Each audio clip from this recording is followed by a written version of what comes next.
Hello everyone, welcome to class. I hope you all are good and fine. Today we are discuss about a HP TET medical previous year paper chemistry section जो कि जून 2021 में हुआ था। इससे पहले हमने काफी पेपर डिस्कस कर लिए हैं। 2012 से लेके अब तक के सारे एग्जाम क्वेश्चन पेपर हमने डिटेल में डिस्कस किए हैं। आप नीचे डिस्क्रिप्शन में दिया गया है डिटेल, आप देख सकते हैं, लिंक्स दिए हैं, आप उन्हें चेक कर लीजिएगा। देखो, प्रीवियस ईयर एनालिसिस करना बहुत ज्यादा जरूरी होता है स्कोरिंग को इम्प्रूव करने के लिए।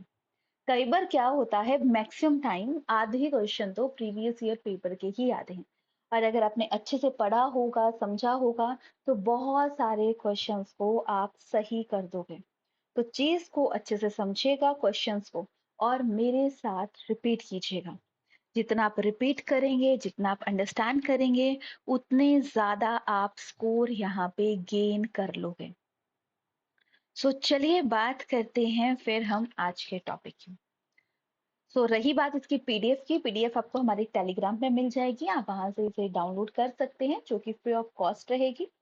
बाकी किसी को क्लासेस ज्वाइन करनी हो तो नीचे दिए गए नंबर पे ज्वाइन कर सकते हैं, राइट। ये तो थी इंफॉर्मेशन, और साथ में अगर आपने हमारे चैनल को अभी तक सब्सक्राइब नहीं किया है, सब्सक्राइब कीजिएगा, साथ साथ बेल आइकन दबा दीजिएगा, ताकि कोई भी वीडियो की नोटिफिकेशन मिस ना हो। चलिए आज के पेपर के बारे में डिस्कस करते हैं। ध्यान से याद रखिएगा, हर ऑप्शन को आपको अच्छे से समझना है मेरे साथ, कि क्या किसमें बोला गया है, क्यों नहीं है, ये ऑप्शन है तो क्यों नहीं है, ये ऑप्शन नहीं, ये है तो क्या है। हर चीज को अच्छे से समझिएगा और पढ़िएगा। चलिए बात करते हैं first question. Basic structural unit of A silicate. Silicate क्या होता है? अलग अलग टाइप के होते हैं। सिलिकेट सिलिका और ऑक्सीजन का कॉम्बिनेशन रहता है, ठीक है, जो कि बार बार रिपीटेड होता है। ऐसी चीज जो कि कॉम्बिनेशन फॉर्म में रहती है। सिलिकेट के छोटे मॉलिक्यूल भी होते हैं, बड़े मॉलिक्यूल भी होते हैं। मेन इसमें सिलिका और ऑक्सीजन के कॉम्बिनेशन को हम सिलिकेट का नाम देते हैं। राइट, तो ये जो बार बार रिपीटेड होता है, क्योंकि ये कंबाइंड फॉर्म में है, एक स्ट्रक्चर है उसी के साथ दूसरा ज्वाइन है, तो यहाँ पे इसका बेसिक स्ट्रक्चर बन जाता है SiO4 नेगेटिव, ठीक है, इसलिए हमारा ऑप्शन यहाँ पे सी करेक्ट है। Now next question. Pair of propanone and propanal. Propanone है यानी C डबल बॉन्ड O वाला ग्रुप लगा है, प्रोपेनल है यानी OH वाला ग्रुप लगा है। तो इनमें फर्क क्या है? कार्बन 3 है। फर्क है इनमें कि इसमें फंक्शन में वेरिएशन है, कुछ तो सेम है, सिर्फ इसमें फंक्शनल ग्रुप में ये ग्रुप है और ये ग्रुप है, तो ये है फंक्शनल आइसोमर। अब बात करें मेटामर की।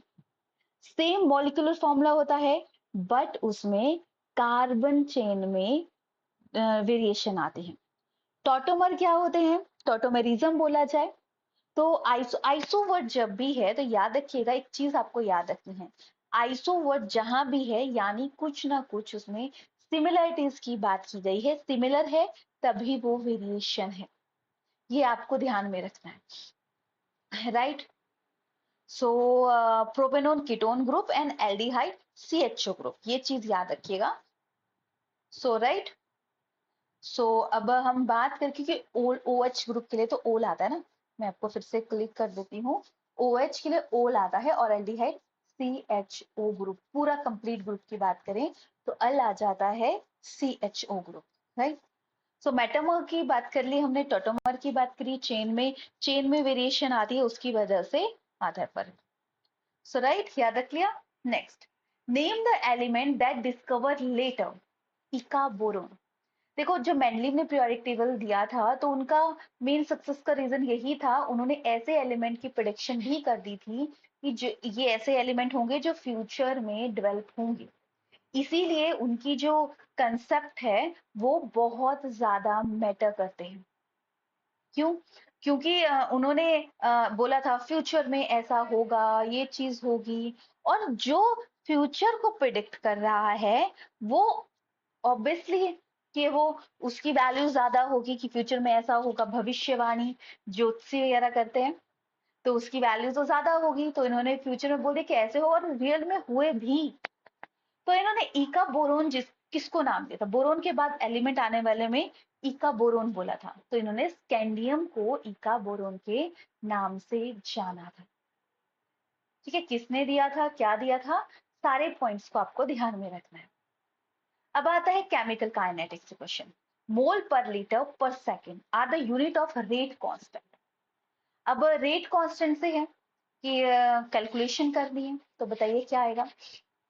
तो रेट कांस्टेंट जीरो ऑर्डर के लिए अलग होता है, फर्स्ट ऑर्डर के लिए होता है, सेकेंड ऑर्डर के लिए अलग होता है। जीरो ऑर्डर के लिए हम कैसे कैलकुलेट करते हैं, मोल पर लीटर अपॉन सेकेंड और 1/मोल पर लीटर। तो इसमें बन जाएगा मोल per litre per second zero order के लिए। फर्स्ट ऑर्डर के लिए मोल per litre upon mole per litre, और एस है एक कट जाएगा तो मीटर पर सेकेंड बच गया। सेकेंड ऑर्डर के लिए 2 मोल लीटर आ जाएंगे, तो मोल मोल नीचे था ये तो कट गया, लीटर था, दो दो वैल्यूज हैं तो ऊपर जाके ये पर मोल लीटर पर सेकेंड ये यूनिट बन जाते हैं। सो हमसे पूछा है मोल पर लीटर पर सेकेंड, तो ये किसके लिए है, जीरो ऑर्डर के लिए। केमिकल काइनेटिक्स से ये क्वेश्चन है कि कैसे, केमिकल काइनेटिक्स से बहुत ज्यादा क्वेश्चन नहीं आते, या तो हाफ लाइफ से क्वेश्चन आ जाएगा या ये रेट कांस्टेंट वाला क्वेश्चन आ जाएगा, इसके अलावा इसे और कुछ नहीं पूछा जाता। Next question, catalyst use in hydrogenation. एक होता है हाइड्रोलिसिस और एक होता है हाइड्रोजनेशन। हाइड्रोलिसिस होता है वाटर की प्रेजेंस में बॉन्ड टूट रहा है, और हाइड्रोजनेशन होता है हाइड्रोजन की एडिशन। तो जब अनसैचुरेटेड से सैचुरेटेड बनाना हो तो हम हाइड्रोजनेशन करते हैं, तो वो खुद से तो होता नहीं है।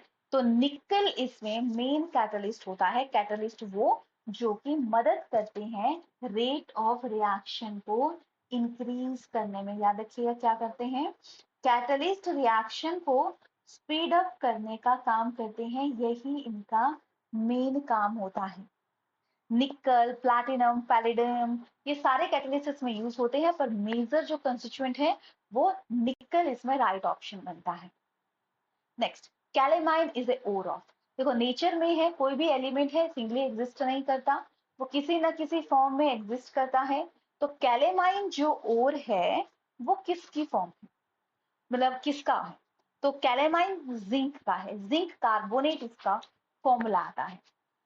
बाकी ओर्स वाला चार्ट है जो कि काफी ज्यादा इंपॉर्टेंट है। इस बार ये पूछा गया, हर बार अलग अलग पूछा जाता है।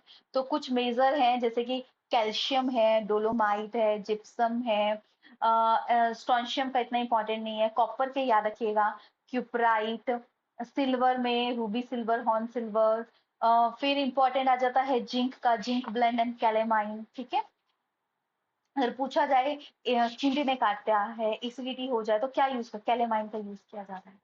मरकरी, सिनेवर, टिन, कैसेराइट, लेड का इंपॉर्टेंट है। फिर आयरन के इंपॉर्टेंट है, हेमेटाइट, लिग्नोटाइट, मैग्नेटाइट, कोबाल्ट के, निकल के, मैग्नीशियम के, मैग्नेटाइट, यूरेनियम के, यूरेनियम का मोस्ट कॉमन और पूछा जाता है पिंच ब्लेंड। तो ये इंपॉर्टेंट है। यहाँ पे एक नहीं है, एल्यूमिनियम का नहीं दिया है। एल्यूमिनियम का मतलब एल्यूमिनियम के और भी काफी ज्यादा इंपॉर्टेंट है जो पूछे जाते हैं।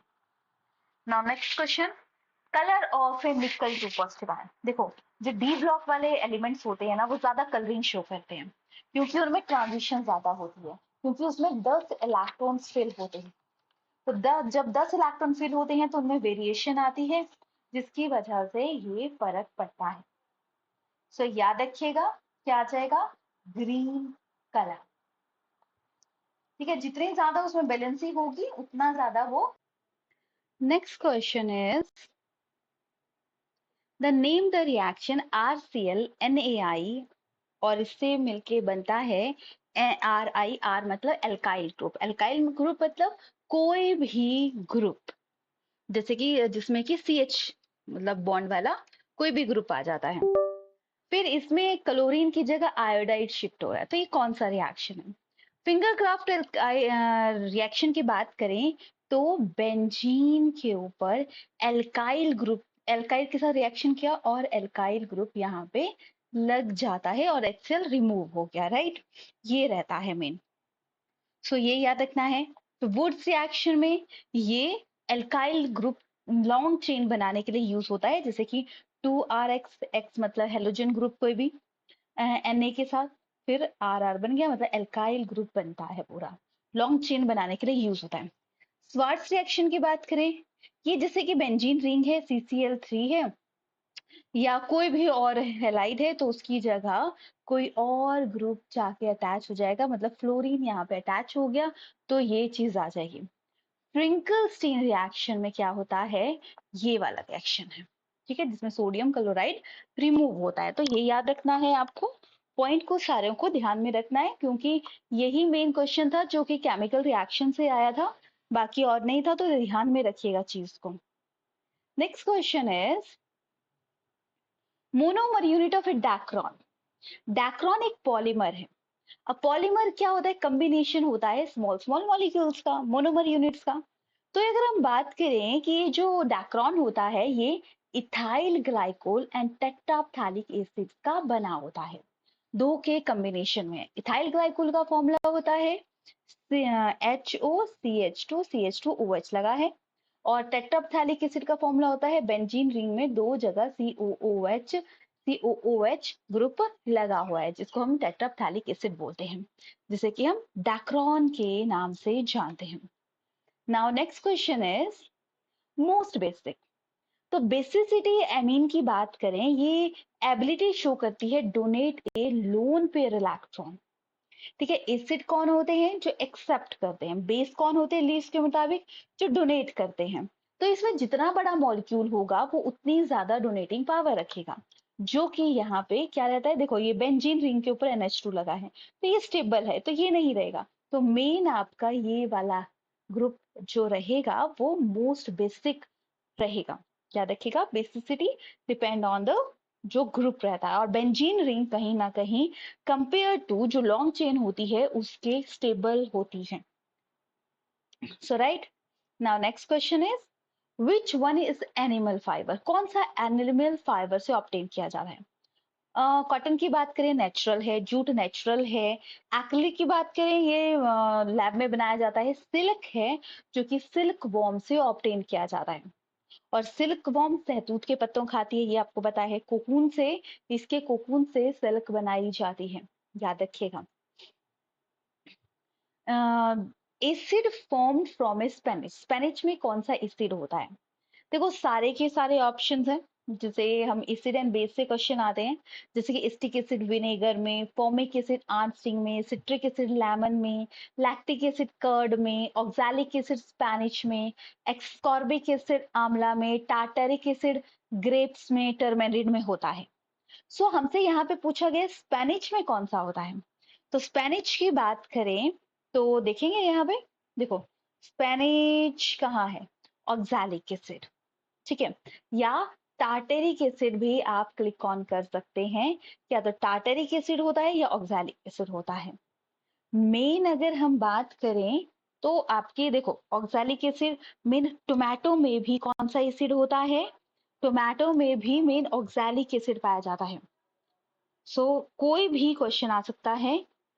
तो अगर हम बात करें Spanish, which acid present in Spanish, सोचो टार्टेरिक एसिड या कौन सा होता है, टार्टेरिक या मेन कौन सा प्रेजेंट होगा, ऑक्सैलिक एसिड। तो अगर हम बात करें, सो सबसे पहले हम कंसीडर करते हैं,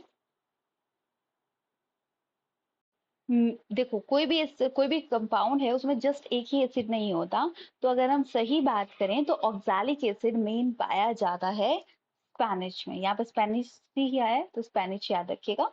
और एक में दो से ज्यादा एसिड भी पाया जाता है, पर मेजोरिटी जो पाया जाता है वो हमने ध्यान में रखना है। Now going to a next question. When copper vessel is exposed to moist, copper को अगर मॉइस्चर के प्रेजेंस में रखें तो उसमें ग्रीन की कोडिंग लग जाती है। तो जो ग्रीन कोडिंग होती है वो क्या होती है, यानी उसमें होता है कोरोजन। कोरोजन का मतलब होता है कि उसमें जंग लग रहा है, ठीक है, उसमें परत चढ़ रही है, तो वो copper hydroxide and copper carbonate की लगती है, राइट। या अगर ऑप्शन में सिर्फ कॉपर कार्बोनेट होगा या कार्बन हाइड्रोक्साइड अलग ऑप्शन में होगा, तो हम कॉपर कार्बोनेट को इसमें सही क्लिक ऑन करेंगे। Now next question is calorific value of A methane. Calorific value होती है जब हम किसी चीज को हीट ऑन करते हैं तो कितनी एनर्जी उसमें रिलीज होती है, वो आती है कैलोरीफिक वैल्यू। सो मीथेन की पूछी है। देखो लास्ट अपने पेपर देखे होंगे तो उसमें कभी किसी की पूछी है कौन सी हाईएस्ट है, क्या होता है क्या नहीं होता है, सो वो पूछा गया होगा। सो अब हम मेन इसके चार्ट पे जाते हैं कि कौन सा इसमें है। तो हमसे पूछा गया था मीथेन की, तो मीथेन की है 50,000। याद रखिएगा क्या है, 50,000। बाकी 55 किसकी है, एलपीजी की है। ठीक है, मीथेन पेट्रोल की 45 है, केरोसिन की 45 है। ऐसे कोई भी क्वेश्चन आ सकता है। सो हमारा right option, option B is the right option. Now going to next question, a solution contain 20 gram of common salt। 20 gram common salt है and 180 gram of water, right. Calculate the term mass percentage of a solution. Solution की mass percentage निकाली है। तो याद रखिएगा हम क्या करते हैं, mass of solute upon solute plus solvent. तो सॉल्वेंट हमारे पास दो दिया है, 20 प्लस 80, 200 आ गया, इंटू 100 से मल्टीप्लाई कर देंगे। और जो मास कैलकुलेशन करने को बोला है वो 20 है, तो ये 10% आ जाएगा। 20 ग्राम बोला है ना, तो टोटल नीचे लिखते हैं और जिसकी परसेंटेज निकालनी है वो ऊपर लिखते हैं। अब जरूरी नहीं है कि आपसे एक ही चीज पूछी हो, कई बार अलग अलग चीज भी पूछी जा सकती है, दो तीन कंपाउंड की पूछी जा सकती है। तो याद रखिएगा मास जिसका निकालने को है उसका ऊपर लिख देंगे और टोटल नीचे इंटू 100 कर देंगे। तो ये आ जाएगा आपका 10%। ये basic concept of a chemistry से आपका क्वेश्चन बनता है। Now next question, shaving cream is a colloidal in which dispersed him. Shaving cream किसका मतलब किसमें मिक्स रहता है, ये पूछा गया है। सो अगर हम बात करें सेविंग क्रीम की, सो ध्यान में रखिएगा ये disperse phase and dispersion medium आता है। डिस्पर्स फेज की बात करें तो सॉलिड, सॉलिड में है तो सोल बनता है। ये सारे के सारे पॉइंट आपको ध्यान में रखने हैं कि क्या बात की गई है। सो किस में क्या चीज बोली गई है, वो पॉइंट तो आपको ध्यान में रखना ही है। ठीक है, तो समझो सेविंग क्रीम कहाँ पहले देख लेते हैं, सॉलिड इन लिक्विड। ठीक है, एमल्शन नहीं आएगा यहाँ पे, रॉन्ग है ये आंसर। ठीक है, ये देखेंगे। So solid in liquid sol बनता है, solid in gas, solid small amount में है और गैस लार्ज अमाउंट में, एरोसोल है। Liquid in solid gas gel बनता है, लिक्विड इन लिक्विड एमल्शन बनता है। तो लिक्विड एंड लिक्विड का तो कॉम्बिनेशन नहीं है ना सेविंग क्रीम। तो लिक्विड गैस में है तो एरोसोल बनता है, gas in solid sol, solid sol बनता है, और गैस इन लिक्विड फोम बनता है। तो हमसे शेविंग क्रीम पूछी गई है, ये इसके एग्जाम्पल इस साइड दिए गए हैं। तो इसमें आ जाएगा डिस्पर्स फेज आ जाता है गैस जो कि सॉलिड में डिप होता है। ठीक है, गैस जब सॉलिड में डिप होती है तो हम उसे सोप या विप्ड क्रीम के नाम से जानते हैं। सो याद रखिएगा option C is the correct. Now next question calculation से है, calculate the molecule of 8 gram of oxygen.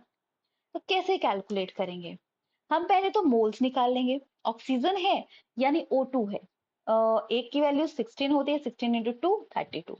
सो 8 ग्राम बोला है तो 8 ग्राम मोल्स निकाल लिए 0.25। अब पार्टिकल मॉलिक्यूल की टर्म में निकालना है तो सीधी बात है हम उसे एवोगैड्रो से मल्टीप्लाई कर देंगे, और एवोगैड्रो से मल्टीप्लाई करने के बाद हमारे पास आंसर आता है 1.51 10⁻23 मॉलिक्यूल। यानी ऑप्शन डी हमारा यहाँ पे करेक्ट बन जाता है।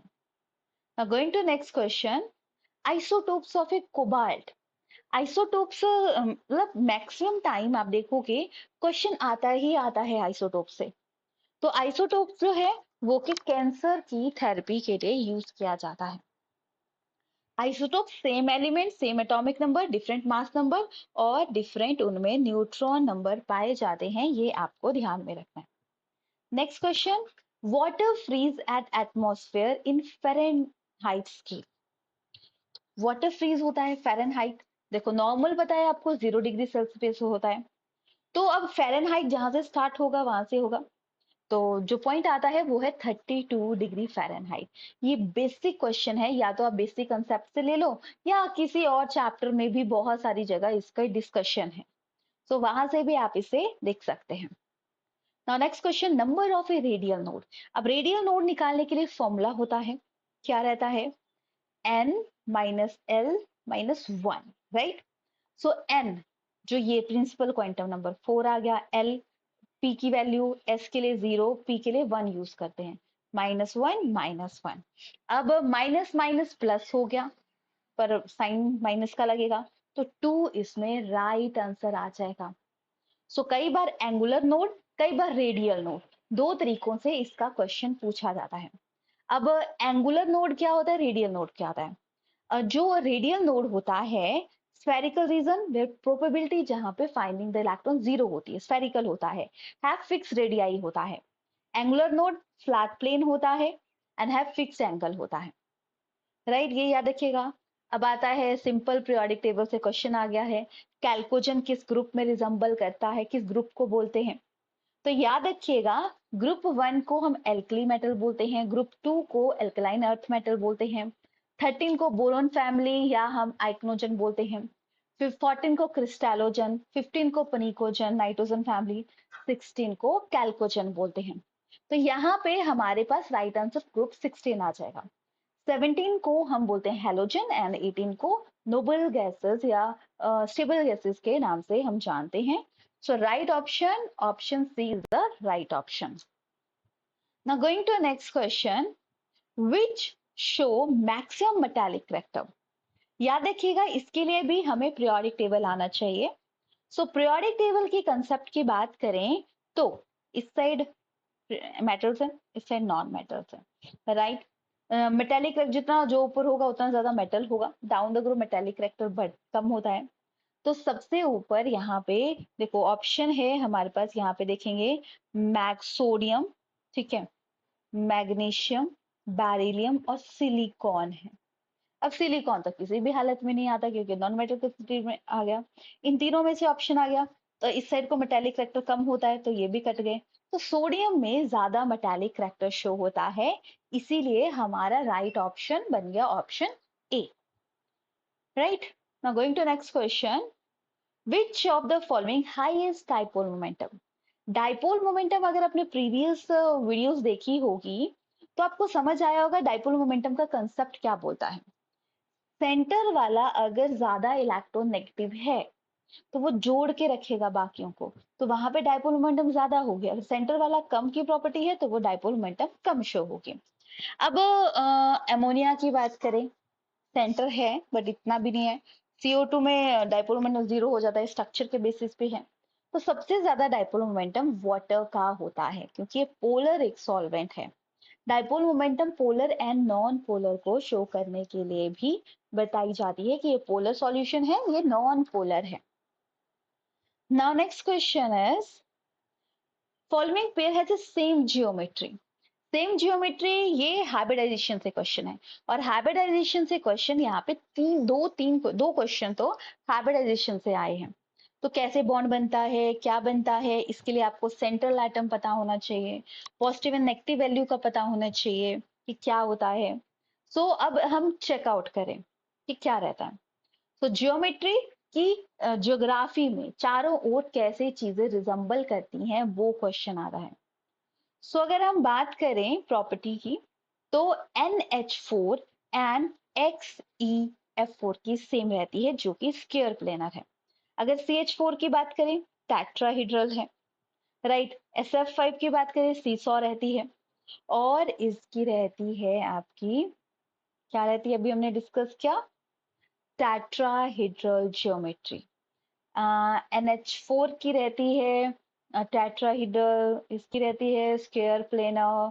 SF4 की रहती है tetrahedral and XF4 square planar.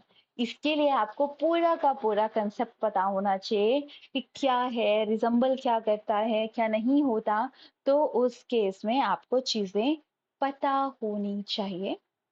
So right, CH4NH4 positive इसमें राइट आंसर बन जाएगा। वेरिएशन की क्या रहती है वो आपको ध्यान में रखना है, राइट। चलिए अब हम नेक्स्ट क्वेश्चन की तरफ बढ़ते हैं। DsP2 hybridisation. DsP2 हाइब्रिडाइजेशन, सबसे पहले तो आपको सेंट्रल आइटम के बारे में पता होना चाहिए, electronic configuration outermost shell में कितने होते हैं, उसके बाद उसके आप बॉन्डिंग कर दोगे। सो यहाँ पे राइट आंसर ये एक्सेप्शन थी, क्योंकि राइट आंसर तो कोई था ही नहीं इसमें, क्योंकि इसमें रहता ही नहीं है। सो मेन अगर हम इसमें 2 नेगेटिव लगा दें तो इसमें रह जाएगी DsP2 हाइब्रिडेशन। वैसे तो sp2 3d ऐसे रहता है, अगर D पहले है यानी वो ऑर्बिटल पहले फिल हो रहा है, उसके बेसिस पे ये प्रॉपर्टी वेरी करती है, बैकएंड में रोल प्ले कर रहा है। ठीक है, ये चीज याद रखना। जैसे कि XuF2 की sp3d2 होती है, इसके लिए आपको हाइब्रिडाइजेशन का कंसेप्ट अच्छे से आना चाहिए। सो राइट, वो आप अच्छे से समझेंगे तो आप आराम से इस चीज को कर लोगे। नेक्स्ट है थर्मोडायनेमिक्स से क्वेश्चन। स्पॉन्टेनियस रिएक्शन वो होते हैं जो ऑटोमेटिकली हो रहे हैं, आप उसके लिए कोई एक्स्ट्रा एफर्ट नहीं कर रहे, वो आते हैं स्पॉन्टेनियस रिएक्शन। तो अगर हम बात करें, जी आता है गिब्स फ्री एनर्जी, ठीक है, गिब्स हेल्मन इक्वेशन बोल सकते हैं। तो अगर जी की वैल्यू लेस देन 0 है, मतलब माइनस में है, और एंट्रोपी ग्रेटर है, एंट्रोपी मतलब रेंडमनेस, अपने आप काम हो रहा है, जब अपने आप काम हो रहा है तो स्पॉन्टेनियस हो रहा है, और स्पॉन्टेनियस में एंट्रोपी ग्रेटर होती है। तो इसीलिए स्पॉन्टेनियस रिएक्शन के लिए हमारे पास ऑप्शन सी करेक्ट हो जाता है। अगर इक्वल है दोनों वैल्यू तो इसका मतलब है कोई चेंजेस नहीं है। ठीक है, अगर जी ग्रेटर है तो नॉन स्पॉन्टेनियस रिएक्शन है। ये 3 पॉइंट है, 3-4 गिब्स हेल्मनथ के, तो जो कि पूछे जाते हैं, जो कि हमें पता होने चाहिए और जिनमें हम गड़बड़ भी करते हैं। Now next question, inorganic benzene. Inorganic benzene रहता है, जैसे बेंजीन है, बेंजीन के रिंग लाइक स्ट्रक्चर है, बट इसमें एक जैसे कि 3 बोरोन है, राइट, और 3 नाइट्रोजन के कॉम्बिनेशन में ये रहते हैं। हाइड्रोजन हाइड्रोजन हाइड्रोजन बन गया। सो इस तरीके के कॉम्बिनेशन में रहता है, जिसे कि हम इनऑर्गेनिक के नाम से जानते हैं। तो फॉर्मूला क्या बन गया, B3N3H6। Option B is the right answer. Now going to next question, value of a pH of a buffer. Buffer solution एक कंडीशन रहती है जिसमें बैलेंसिंग स्टेज है, जिसमें कि कोई चेंजेस नहीं आता, उसे हम बफर बोलते हैं। बफर मतलब ना एसिडिक बिहेव कर रहा है ना बेसिक बिहेव कर रहा है। ये आपका इक्विलिब्रियम वाले चैप्टर से क्वेश्चन है। तो बफर की बात करें तो बफर को निकालने के लिए pH pKa log A negative and H की वैल्यू से हम कैलकुलेट कर देंगे। तो अब एसिडिक एसिड ये वैल्यूज तो आपको लर्न करनी पड़ेगी कि किसकी क्या रहती है। 5-6 वैल्यूज हैं उसमें, जो कि आप थोड़ा सा याद रख लीजिएगा। वैसे तो बफर सिर्फ एक बार क्वेश्चन आया है। सो राइट आंसर बन जाएगा इसमें 4.75, right. Now going to the next question, correct order of acidic strength।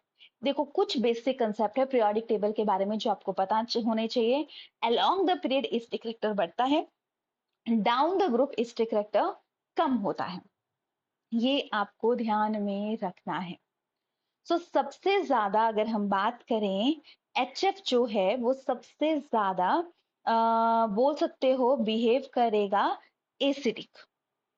ठीक है, तो HF रहेगा, फिर वाटर मॉलिक्यूल रहेगा, ठीक है, CH4 रहेगा और NH3 रहेगा।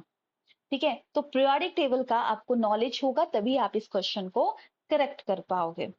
सो राइट, सबसे ज्यादा अगर हम बात करें HF है, फिर H2 है, CH2 है, फिर NH3 है।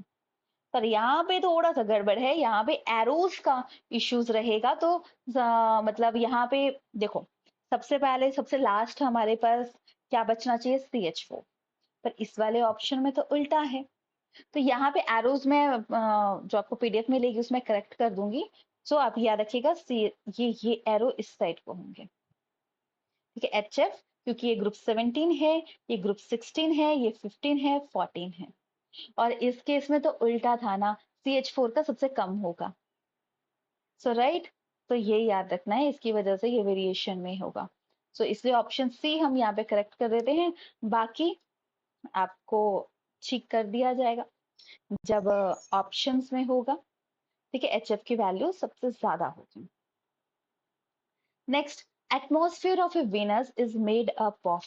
एटमॉस्फेयर ऑफ ए Venus किसका बना होता है, मतलब क्या उसमें सबसे ज्यादा अमाउंट में पाया जाता है, ये इसमें बोला गया है। तो याद रखिएगा, एटमॉस्फेयर ऑफ ए Venus में सल्फ्यूरिक एसिड सबसे ज्यादा पाया जाता है। तो option D is the right answer, right. तो इसके साथ आपका ये लेक्चर फिनिश होता है। अब हमारे पास पेपर कुछ बचे हैं, आप देख लीजिएगा। प्रीवियस ईयर पेपर बहुत ज्यादा जरूरी होते हैं हमारे बेसिक अंडरस्टैंडिंग के लिए और हमारे स्कोरिंग के इंप्रूवमेंट के लिए, हर चीज के लिए इंपॉर्टेंट होते हैं। सो वीडियोस को अच्छे से देखिएगा, समझिएगा, अंडरस्टैंड कीजिएगा। इससे आपके बहुत सारे कंसेप्ट क्लियर हो जाएंगे। सो मिलते हैं नेक्स्ट लेक्चर में नेक्स्ट पेपर के साथ। Take care yourself, stay healthy, stay blessed.